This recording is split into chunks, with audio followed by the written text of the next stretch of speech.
Allah yang diberikan ke dalam dada manusia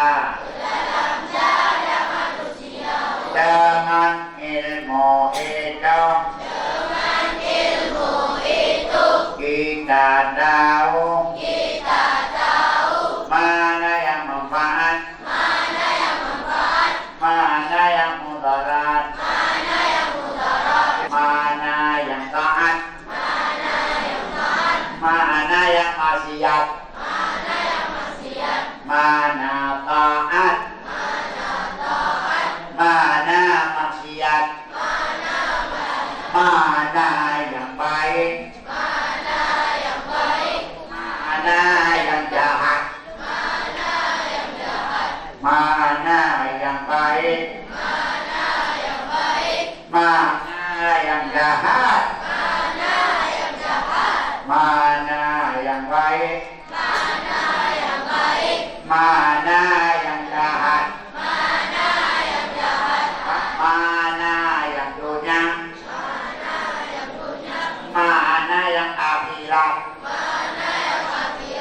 mana yang dunia mana akhirat mana yang ma'ruf mana yang mungkarat ma'ruf yang diperintah mungkarat yang dilarang mana yang ma'ruf mana yang mungkarat mana yang jahiliyah mana yang jahiliyah mana